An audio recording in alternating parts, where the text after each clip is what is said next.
मित्रांनो, मी शिल्पा जाधव माझ्या YouTube channel Shilpa Jadhav food recipes मध्ये आपलं स्वागत करते। आज मी माझ्या पद्धतीने मेथीची रस्सा भाजी कशी करायची ती दाखवणार आहे। तर चला मग बघूया। मेथीची रस्सा भाजी हे करायला लागणारं साहित्य म्हणजे मेथी। इथे मी एक जुळी मेथी घेतली आहे।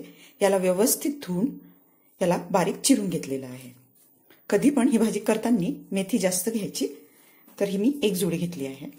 इथे ठेचलेलं लसूण घेतलं आहे। लसूण थोडं जास्त लागेल ह्या भाजीला। एक टोमॅटो बारीक चिरलेला, कांदा आणि 2 हिरव्या मिरच्या। आणि इथे मी हे भाजलेलं शेंगदाण्यांचं कूट घेतलेलं आहे। तुमच्याकडे शेंगदाणे असतील ना, तर ते असं भाजून याचं असं फाईन पेस्ट करून घ्यायची।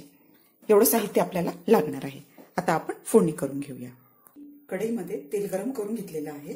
आता याच्यात आपण आपलं लसूण ठेचलेलं लसूण टाकून द्यायचं। त्याच्यानंतर आपलं मिरची, लसूण व्यवस्थित परतून घ्यायचं। लसणाचा कच्चेपणा व्यवस्थित तेलात परतायचा, त्याला स्वाद खूप छान येतो। लसूण व्यवस्थित झालं की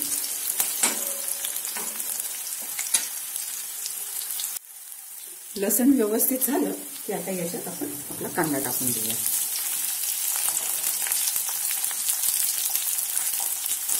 कांदा पण आता छान परतून घ्यायचा।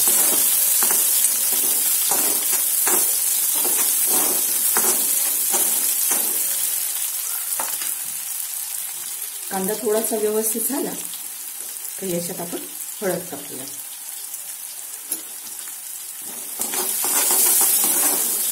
याला पण छान तेलात परतून घेऊया।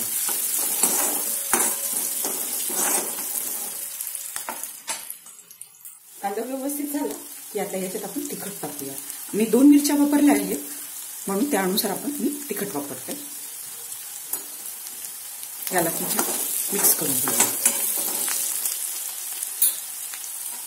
तिखटानंतर आपण टोमॅटो टाकून घेऊया।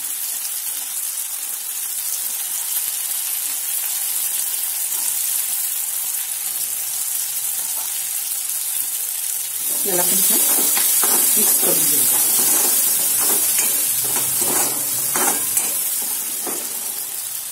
आता याच्यात आपण चवीनुसार मीठ टाकूया।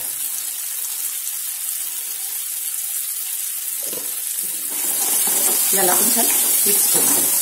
टमाटर व्यवस्थित आता शिजेपर्यंत त्याला कमी फ्लेमवरती आपण छान एकजीव शिजवून घेऊया। इथे टमाटर व्यवस्थित शिजले गेले आहे। आता आपण याच्यात आपली चिरलेली मेथी टाकून घेऊया।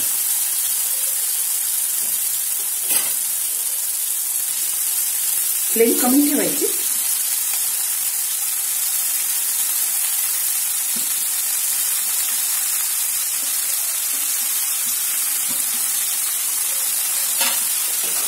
आता याला मिक्स करून घेऊया। ही भाजी खूप स्वादला छान होते। तुम्ही ह्या पद्धतीने करून बघा।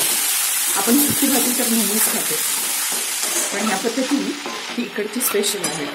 आमच्याकडे असं करतात। त्याला भाकरीसोबत पोळीसोबत छान मळून तुम्ही खाऊ शकता। बघा भाजी कशी लवकर मुरून गेली। आता आपण झाकण लावून भाजी व्यवस्थितपणे हळू गॅसवरती शिजवून घेऊया। भाजी व्यवस्थित शिजणे महत्वाचे आहे। आता याच्यावरती झाकण ठेवून देते मी। आता इथे भाजी आपण पाहून घेऊया। भाजी व्यवस्थित कमी गॅसवरती बघा कशी छान शिजली आहे। आता याच्यामध्ये आपण आपलं दाण्याचं कूट टाकून घेऊया आणि याला आपण मिक्स करूया।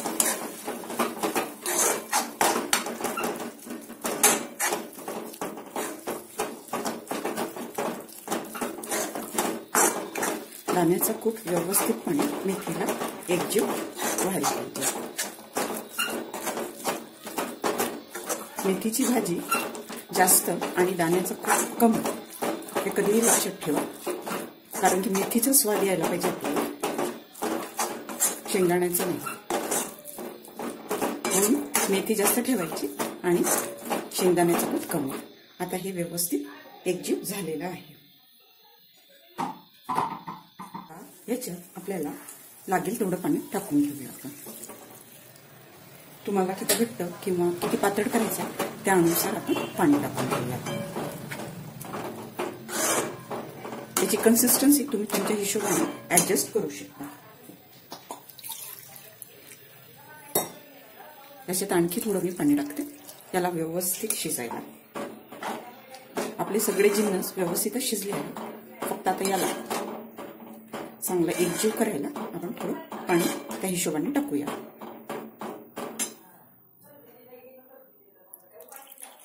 कारण की हे थोडी शिजल्यावरती घट्ट होईल म्हणून पाणी त्यानुसार तुम्ही टाकू शकता. आता मी इथे पाणी व्यवस्थित टाकलं आहे.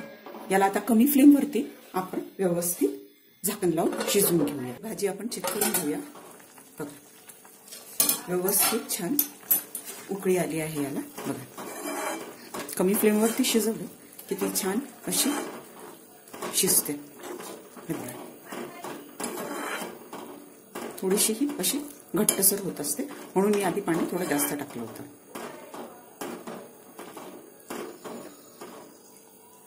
इथे बघा आपली मेथीची रस्सा भाजी छान रेडी आहे. बघा किती छान याला रंग आलेला आहे, व्यवस्थित शिजली आहे आणि छान स्वादला पण खूप चविष्ट लागते.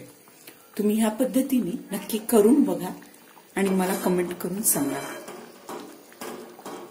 आता आपली भाजी रेडी आहे. आता मी याला गॅस बंद. आपली मेथीची रस्सा भाजी रेडी आहे.